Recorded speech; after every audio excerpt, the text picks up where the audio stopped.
청와대가 공직사회 기강 확립을 위한 명분으로 하위직 공무원에게 화풀이를 하고 고위직의 책임 회피를 도모하는 것은 아닌지 의심스럽습니다.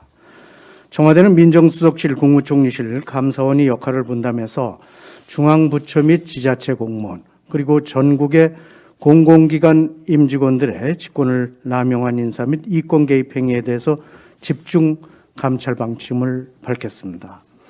물론 공직자의 직권 남용이나 이권 개입은 범죄 행위이기 때문에 법과 원칙에 따라서 엄히 다스려야 할 것입니다. 그런데 문재인 정권의 핵심 실세들의 비위에 대해서는 감찰은커녕 유무죄를 논하기도 전에 면죄 수준으로 감싸고 돌고 있습니다. 이는 공직기강을 위해서 감찰을 하겠다는 것과는 사뭇 대조적인 이중잣대입니다.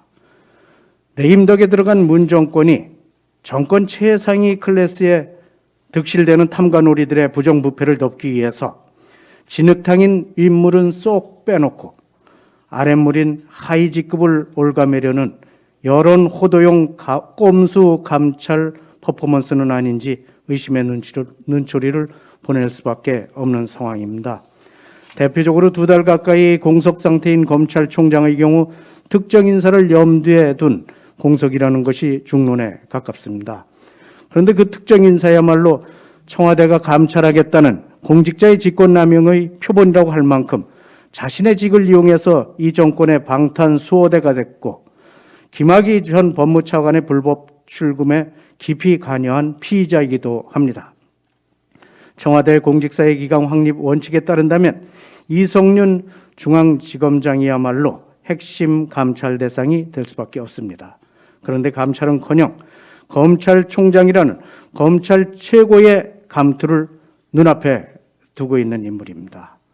또한 이강철 청와대 민정비서관 역시 청와대 감찰이 아닌 면죄부로 직행한 인사입니다. 이 비서관은 울산시장 선거 개입 의혹, 김학의 전 법무차관 불법 출금 의혹, 윤석열 전 검찰총장 징계 관련 보고서 작성 의혹, 신현수 전 민정수석 패싱 개입 의혹 등 이 정권이 저지른 불법 의혹에 단골처럼 등장하는 대표적인 직권남용 인사입니다.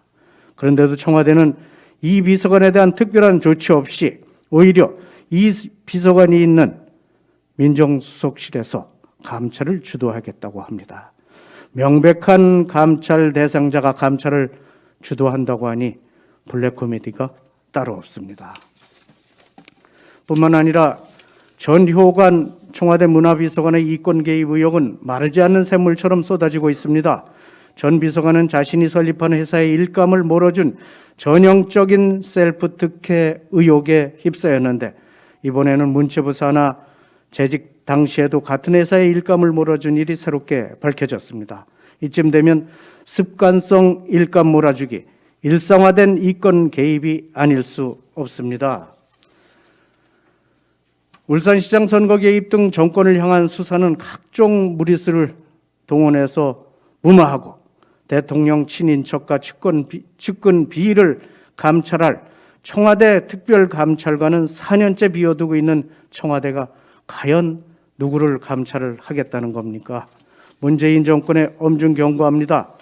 국면 전환용 감찰 카드를 꺼내들고 싶다면 먼저 진짜 감찰을 받아야 할 인사들부터 자리에서 솎아내고 그리고 청와대 특별감찰관을 즉각 임명하시기 바랍니다. 감찰을 받아야 할 사람, 법의 심판을 받아야 할 사람을 끼고 있는 정권은 감찰할 자격도 없음을 알아야 할 것입니다.